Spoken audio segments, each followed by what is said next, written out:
patut diduga, kalau saya malah diduga keras bahwa Budi Ari itu terlibat di situ. Diduga keras ya? Diduga keras, atau sekurang-kurangnya dia memfasilitasi orang melakukan itu, sehingga berarti bersama dia melakukan itu, ya kan? Kalau selama ini dia mengatakan bahwa itu fitnah, berarti bukan fitnah saya.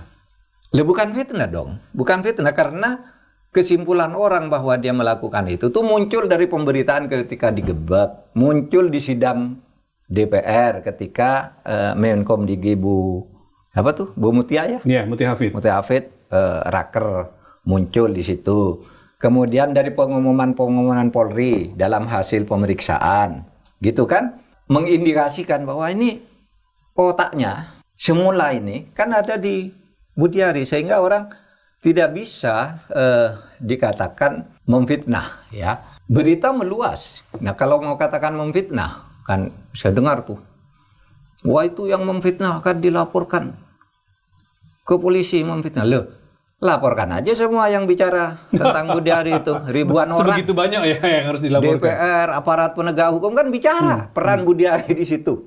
Terus kok dibilang memfitnah, gitu ya. Jadi ini memang seharusnya harus digiring ke pengadilan tipikor, ya.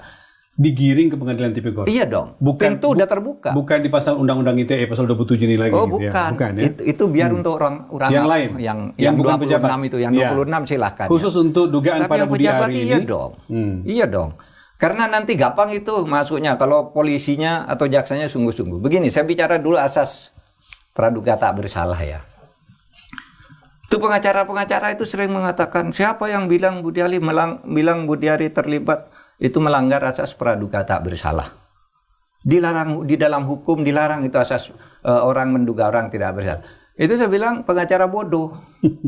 Karena hukum itu justru harus dimulai asas praduga bersalah. Itu loh. Hukum pidana itu harus dimulai dari asas praduga bersalah. Harus menduga dia salah gitu. Oleh sebab itu, ketika dipanggil pertama, Anda dipanggil menghadap Bareskrim atas dugaan tindak pidana pasal sekian, dugaan. Sesudah ketemu dua alat bukti, menjadi tersangka, diduga lagi.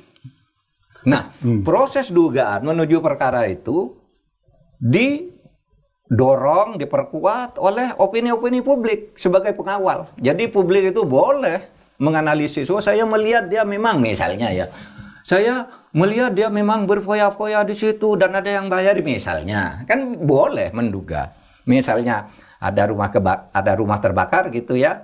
Siapa ini yang itu tadi jam 2 si A lewat di situ membawa jerigen bensin. Kan boleh menduga. Kalau gitu dia yang melakukan.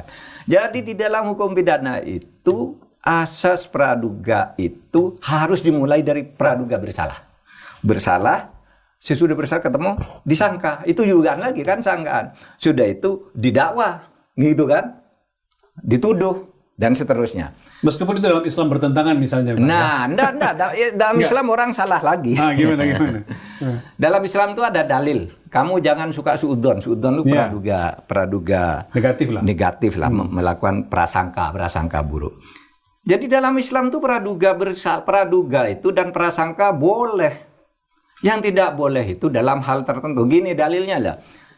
Ya ayyuhalladzina amanu fajtanibu katsirum minadh-dhon.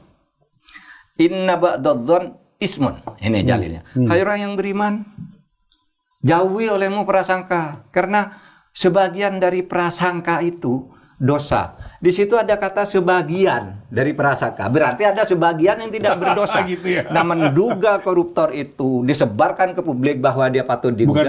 Bukan dosa. Malah pahala menurut saya. Agar terbuka dan orang berani mengungkap kebenaran. Keburukan-keburukan itu terbuka gitu ya. Iyalah. Kesalahan-kesalahan itu terbuka ya.